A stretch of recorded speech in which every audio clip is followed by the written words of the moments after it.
Welcome to Golden Black Radio. And no, I'm not Derek Schultz. Derek is on assignment this week. He'll be back next week, and we appreciate all he does with us. Brian Neubert will join me shortly as we look ahead to Purdue, Michigan tonight up in Ann Arbor. The Boilermakers take on the Wolverines, 20th ranked Wolverines. I want to thank our sponsors, and of course, that being we'll start with Sand Valley and the good folks at Sand Valley. Enjoy winter at Sand Valley with outdoor adventures, cozy lodging, and astounding views. Experience everything from snowboarding and ice hockey, fat tire biking, and curling. How could you beat that? And to a curated event schedule, whether it's a weekend getaway or extended stay, Sand Valley provides the ultimate nature-filled retreat. Start planning your next winter giveaway by visiting sandvalley.com. We appreciate them as sponsors. Also, East End Grill and Ripple and Company on the east or at the far end, I should say, of Main Street in Lafayette. Great spot for a Golden Black staff meeting, but also a great place to have dinner. I want to thank also Whitaker Inn, the place that Brian Neubert drives by on a regular basis. They are Elizabeth and Andrew Whitaker have been great to us. We appreciate all they do. What a great place to have that winter vacation as well. If you're looking for a couple nights stay in Lafayette, West Lafayette, I should say, great place. And of course, the Purdue Center for Cancer Research or Cancer Institute, and of course, one goal to cure cancer, the Purdue Cancer Institute. And Brian Neubert, I'm going to bring you in here. We're going to talk a little bit of Purdue, Michigan basketball. You'll be making the trek up there. Yeah, you talked to Matt Painter on Monday. Purdue's got its hands full, I think about 2.5-point underdog, and yet a team that it's steamrolled back on January 24th. What say you in terms of the challenges ahead against a very good Michigan team outside of the two Twin Towers and the other things that the Wolverines bring to the table?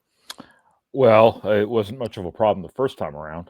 I think Michigan has been good, but I don't think they're unbeatable by any stretch of the imagination. Right. I think Purdue obviously showed that in Mackey Arena a while back. They won that game by 30 or something like that. I think Purdue put real pressure on their guards. Purdue shot well, which is obviously something that's more likely to do at home than probably on the road. But then again, Purdue won that game last year in Ann Arbor by 1,000,000-2 in front of 10,000 Purdue fans, which probably won't repeat itself. But I think Purdue did a pretty good job against Vladislav Golden and Danny Wolf. I think Purdue's interchangeability in the front court helps them do that. I think Trey Kaufman-Wren and Caleb First being two interchangeable power forwards as opposed to one of them being gigantic like a slower 7-footer, I think is probably to its advantage in a situation like that where you can switch that little pick and roll easier than you might be able to if one of those guys was really big and one of them was really small. So I think Purdue's well suited to match up with these guys, and not every team can say that. And I think the last game, Purdue's guards really made things difficult on Michigan's guards. And when you've got a team with size that you want to get the ball to, taking away the guards is a good way to stop the big guys. It's what people have been trying to do to Purdue for years with varying levels of success. Yeah.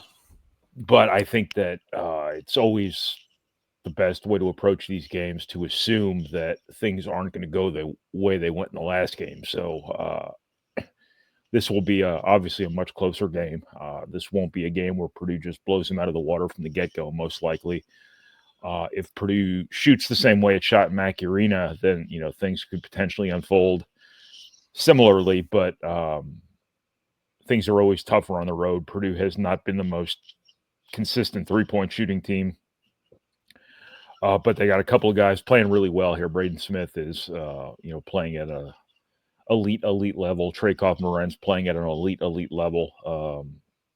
Purdue's built up some momentum here the last couple of games since that first Michigan game, and I think Purdue stacks up pretty well. Yeah, Michigan, Purdue in that 91-64 win. I think Purdue led 29-9 early on in that game, if my memory serves. an extremely impressive start. Michigan, has won 4 games, 5 in a row, but 4 of their last 4 have all been by 3 and 4 points. They've been eking by, but this is a team that, Purdue ranks 7th right now, Michigan 20th. This is again, a team that it seems to me like you're right. It's going to be, can Purdue manhandle Michigan's guards again and make Wolf and Golden a little bit or take them out of the game by doing that. Certainly Braden Smith and I thought Matt Painter too, Brian, last after the win against on Friday night, certainly talked about how good Trey Kaufman-Renn has been. Even though there's a size disparity there, he's going to go against guys that are a little bit bigger than him, but Trey Kaufman-Renn, that doesn't seem to matter in terms of the job he's done this year. No, I think Trey Kaufman-Renn is an All-America level player this season, and he's done it against bigger people. He's done it against smaller people. He's done it in pick and roll. He's done it every which way. I don't think there are any questions about him being, undersized in any way, shape, or form here. I think he's a guy at this point you can count on him for, Zach-Edey, Caleb Swanigan level consistency. Yeah. Not necessarily productivity, but consistency. He's going to get his numbers every single game.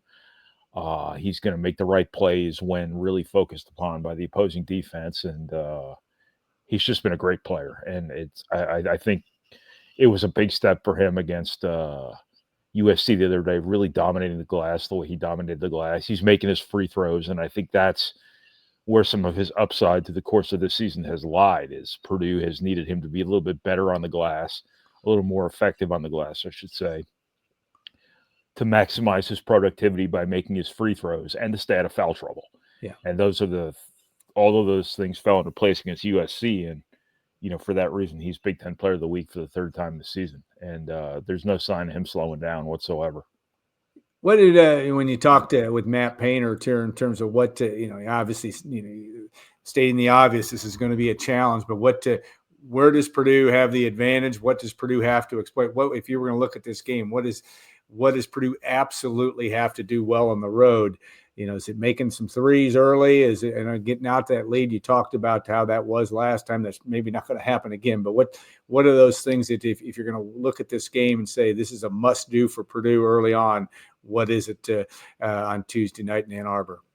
Well, I don't think it's Michigan specific. I think it's the same thing every game. I think you have to take care of the basketball. You have to rebound. This is a Purdue team that, has to overachieve on the glass and has been doing that far more often than not. Yeah. And when I say overachieve, I don't mean out rebounding people. I mean not getting out rebounded itself. I think, when you look at the first Michigan game, the turnovers Purdue forced, that's going to be probably hard to replicate. So if you can get some offensive rebounds, if you can cut your turnovers down, and the way that first Michigan game went, all the numbers go out the window because that game was over 5 minutes in. Yeah. So I don't even know how many turnovers Purdue had, but if you can keep those numbers to an absolute minimum, I think that, that's always an important thing for Purdue, if not the important thing for Purdue. And, it wasn't just the number of turnovers you forced versus Michigan. I think it was what you made of them. And, I think there's a difference between forcing turnovers, like forcing 20 turnovers. Which they did, 22, I think it was. Or forcing 10 turnovers, but scoring off all of them. Right. And I think the latter is more valuable than the former. But I think Purdue's transition offense, their ability to capitalize on turnovers, has been a godsend for them the majority of this Big Ten season since conference play resumed. So I think that's the bigger deal than just the absolute turnover number. So Purdue's ability to turn Michigan's turnovers into points is, something that's going to loom large again here. Yeah. Caleb Furst has been obviously a huge storyline and had 9 points, 10 rebounds against USC. And Purdue has its own version, with Caleb being 6'10", 6'11", whatever size he is, 6'10"-ish, I guess I should say. it's not like Purdue is dwarfed inside. I mean, they've got two guys. I mean, obviously between Wolf and Golden, yes, they are both over 7 foot tall, but Caleb Furst has played a huge role in this and continues to be one of the great storylines for this season. Yeah, I don't think size is as much of an issue for Purdue as we probably make it out to be. Yeah. I think Danny Wolf is a 7-footer, but he plays like a 6'8" guy in a lot of ways. He's more of a perimeter guy. He's more of a ball handler. He's the Big Ten's leading rebounder, but he's not like Zach Edey in terms of just dominating everyone physically. I think what makes Michigan unique is their ability for Golden and Wolf to play off one another. But as I said before, you have two front court players at Purdue who are very interchangeable, and when you just switch that ball screen, I don't think anybody has an advantage. It's not like one of Michigan's guys can post up a smaller guy, or one of their big guys can have a real advantage over a bigger guy. If that makes any sense. Yeah. I think Purdue's sameness at the 4 and 5 is kind of what makes them able to defend that stuff cleaner than probably you would think on paper. And I think Caleb Furst's effort level, his interchangeability, his versatility, his defense has been the biggest part of this for Purdue in terms of him really answering that big question that surfaced when Daniel Jacobson went out about who's going to fill this void at center for Purdue. And maybe not just at center, but in the front court, because I'm not sure Purdue, once Daniel Jacobson was out and once Wilberg, got his chance and it didn't stick, I'm not sure Purdue was ever going to have a true center per se. But, Furst and Kaufman being both big power forwards who can do a lot of different things. And Caleb Furst's effort level, as much as anything, has really, really made this front court what it is.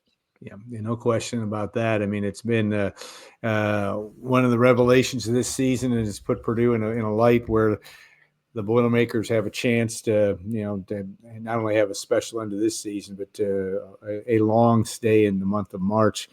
You look at the rest of the Big Ten, Brian, and Michigan State and Michigan and Purdue, all with 2 losses. There's still a lot of good teams in this league. There are a lot of potential pitfalls for Purdue down the stretch when you look at the 4 road games that are left, when you look at Illinois, Indiana, Michigan, and Michigan State on the road. But as you see this moving forward, you've written about Purdue still being the favorite and has shown really to be the most consistent team in the league at this point. How do you see it after this past weekend where Michigan State hangs on and beats Oregon? Michigan, like I said, hangs on and beats some teams. Indiana's going to be going through a coaching change. Illinois maybe starting to get healthy. Where do you see this from a February 11th perspective? Well, I call Purdue the favorite because I still think Purdue's the best team. I think all the reasons that they were tabbed as the preseason favorite and all the reasons they've won the last couple Big Ten titles before this, none of that's changed. Yeah. Obviously, Michigan's had a really good season. Obviously, Michigan State has been, damn near perfect until they had to go to the West Coast. So that's the reason I call Purdue the favorite. Yeah. I think having 2 games against your co-leaders, both of which are on the road, obviously doesn't bode well in terms of things being set up very well for you. But going to Michigan State, going to Michigan, I don't think either of them are unbeatable at their places. I mean, at the end of the day, this is still a Michigan team Purdue beat by 30 in the first game. Yeah. So let's say home court advantage is worth 20 points, that you've still got cushion there. Yeah. That's not how it works, but that's one way we can look at it here. Michigan State is not unbeatable. I don't think they ever were. I think they, got fat on a lot of empty calories before their Big Ten schedule really heated up, while Purdue got its 5 straight 3-day turnarounds out of the way in January. I think that mattered. Yeah. I think I think it mattered that Purdue came back from the West Coast and endured its inevitable blip. Michigan State went to the West Coast, lost both their games. So now they're in that position too, where they're right where everybody has kind of slipped up here after going west. So we'll kind of see what their staying power is here. But I call Purdue the favorite because I still think they're the best team. They've been very consistent. People say, They haven't played anybody yet in the Big Ten. That time comes now. Yeah. Who has played anyone in the Big Ten? Who is anyone in the Big Ten right now? God only knows. When we look at what Michigan's done here the last 4 games, yeah, they've won 4 games in a row, but who've they beaten? Yeah. Indiana's cratering. Penn State, is not what they were when Purdue saw them in December. They barely beat Oregon at home too. They barely beat Oregon, who's not good. Yeah. And it's just there's still some validation here in terms of who are the best teams in the Big Ten. We know that Purdue, Michigan State, Michigan are all among them, but outside of that, who's good? Wisconsin, maybe. Oregon, they've had every chance to show it, and they haven't done it. Illinois, they've had every opportunity to show it, and they haven't been consistent. So when you look at who everyone's beaten to this point to get here, Michigan's skating by some teams that aren't great.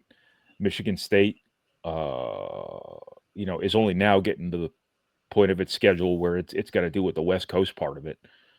Purdue has beaten everybody it's needed to beat and done so relatively handily. So I don't think Purdue has a lot left to prove here, but I think the Big Ten at large kind of does to validate the teams that have been beating everyone else. Yeah, going to be an interesting storyline. Watch for Brian's coverage tonight after the Purdue-Michigan game. A lot to look for on goldenblack.com. Want to thank Brian, but we also want to thank East End Grill and Ripple and Company, Sand Valley, Purdue Federal Credit Union, too, obviously, and Whitaker Inn for its sponsor of Golden Black Radio. Derek Schultz will be back next week. We'll have more content, obviously, at the end of the week as well, and lots of stuff on the site as we continue to mull our way through basketball season and beyond. So have a great rest of your Tuesday. Thanks for watching and listening, and we'll see you next week on Golden Black Radio.